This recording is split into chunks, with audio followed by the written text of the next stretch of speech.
So a couple of months ago, we proved to you that these cars were not garage queens.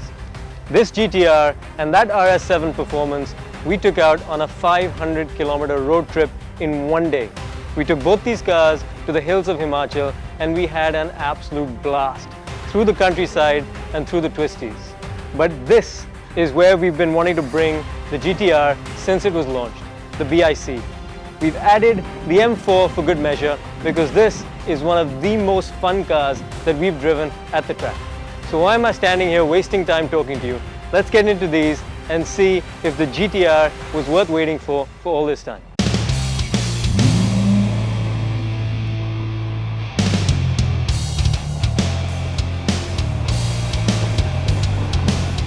So first up is the insanely powerful RS7 performance. This thing, when we took it cross country, was an absolute monster on the highway. 596 horsepower and just bags and bags and bags of torque. 4 liters, twin turbos. It is insanely fast, and the best part is that when you go on a road trip, you can take a couple of bags and a bunch of friends with you. Focused in that it's very fast, but it's also usable in that you can actually take your friends, perhaps even the family pet, and go out on a nice road trip and a holiday, and possibly even scare the living daylights out of it. 4-wheel drive, of course, so it is very, very precise. It's extremely fast, extremely planted, although it is a little bit big and heavy for the racetrack.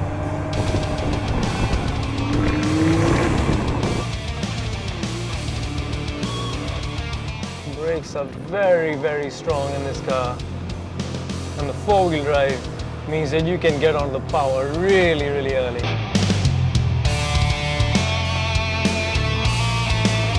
The key is to carry a little bit less speed into the corner and as much speed as possible out of the corner. At the moment we're going in too hard, getting sideways, and then losing speed coming out of the corner.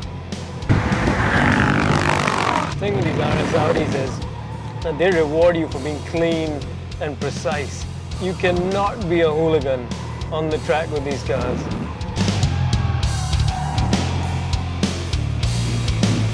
So we didn't get a great lap because there's a little bit of judder coming from somewhere on the car, so we couldn't use it to 100% of its potential. But here's what we learned about the RS7 performance. Yes, on quick changes of direction with the traction control off, this thing can be a little bit of a handful, especially going into a corner too hot. The back end can come around on you a little bit, but it's nice when a car's a little bit lively. The beauty of this car, however, is when you use the 4-wheel drive to accelerate out of a corner and use all the power of this machine to absolute blast out of a corner and blast down straights. And once you get this car into a rhythm, you get used to braking early, turning in a little bit conservatively, and then powering out of corners. It is an absolute blast on a racetrack. And for something that is this big, it just should not be so fast and nimble when you're throwing it around the 5.1 kilometers of the BIC.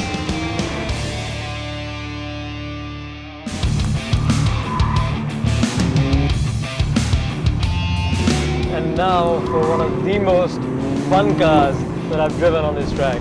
And we've driven a lot of really nice cars, but the M3, M4 combo, either one, take your pick, is just an absolute blast on this racetrack. It is so responsive, it's so playful, it just wants to dance at every single corner. This is the kind of car you drive to the track in and then just stay on the racetrack until you either run out of fuel or run out of tires. It's got a 3-liter twin power turbocharged engine. It uses 425 horsepower, 0 to 100 kilometers an hour in 4.1 seconds. It doesn't have quite the grunt of the RS7, but it is just a peach to throw around this racetrack.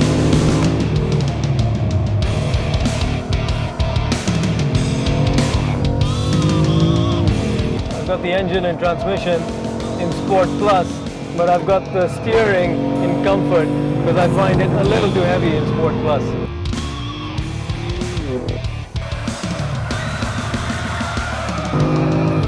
This dual dual clutch gearbox feels a lot more responsive than the 8-speed in the RS7.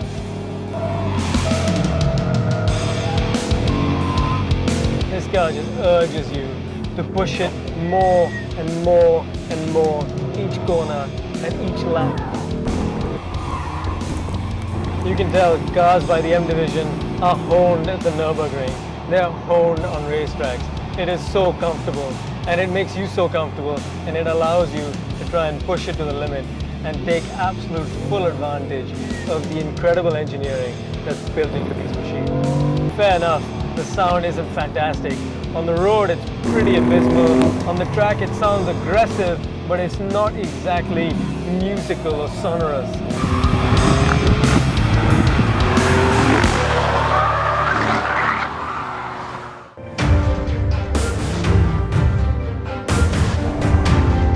Right, Godzilla, I've been waiting for a very, very long time to tame you at the BIC. The last time I drove this car was at an absolutely drenched, rain-soaked Spa-Francorchamps circuit in Belgium.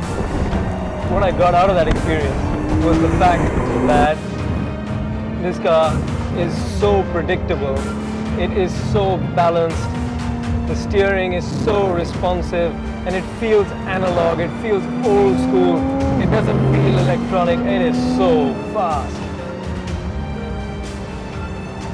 So in excess of 550 horsepower, but one of the Japanese engineers told us that at anything other than 97 octane, it's going to lose a lot of performance. Currently we're running at 91, and he thinks that that could cost us as much as 150 horsepower. Well, I can tell you one thing, it certainly does not feel short of power.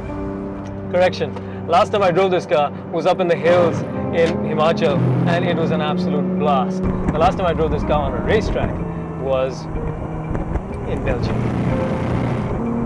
Everything is set to R. You've got 3 toggle switches on the center console, and they've all been set to their most extreme setting. But I can tell you what, the only thing that seems extreme at the moment is the speed and the way this thing pulls out of corners. It feels in a completely different league to the other 2 machines that we have at this test. Oh my God, what a phenomenal machine. And oh my God, it feels so phenomenally planted. The steering is so sharp, the car is so obedient, it does not feel big and heavy at all. The gear changes are spot on. This better be a hell of a lot faster than the other 2. A little bit of left foot braking going through the Parabolica because the front end was pushing wide just a little bit. But everything is so incredibly under control, and this is just my first lap.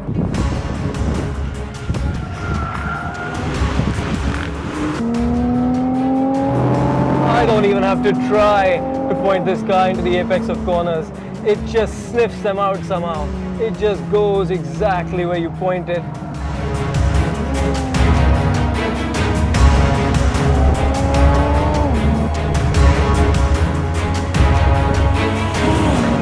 The best part about this car is that mid-corner, you just turn the steering wheel, you plant your foot, and you let the electronics and the differentials and all the clever wizardry in this car sort itself out.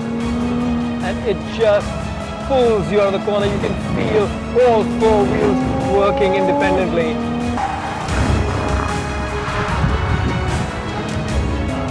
It just has bags and bags and bags of grip. Grip and go. This is very much a grip and go machine. It's amazing because it responds to your steering angle. You think it's understeering, you think it's running on a grip, but it just responds to your every single input. All 4 wheels are fighting for grip. Come on, let's get a good exit out of this corner and good drive onto the back straight. It encourages you to carry just insane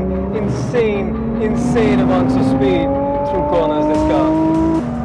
I said when I drove the car at Spa that before that I just was not a believer, but it impressed me so much in the wet that I was a complete GTR convert. I became a complete GTR fanboy, and my God, am I becoming even more so after these handful of laps. They've made this car much more livable on the street with the most recent facelift. They've made it much more drivable, as demonstrated by the fact that we drove it not 500, I was corrected, 600 kilometers in one day.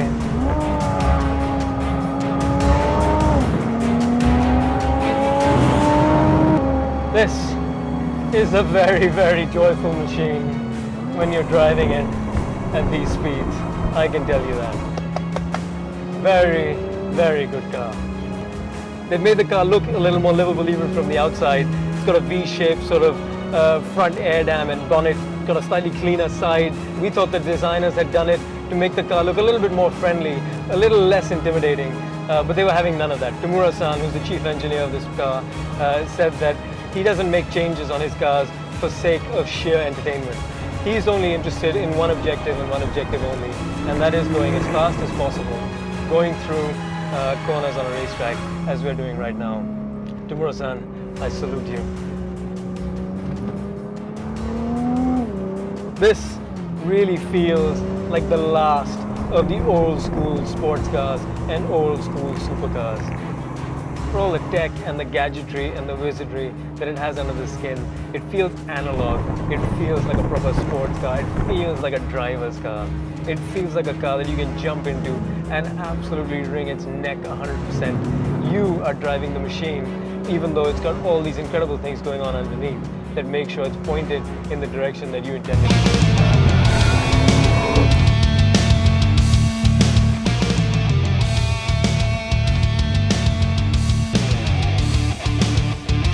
I'm afraid Godzilla is still king.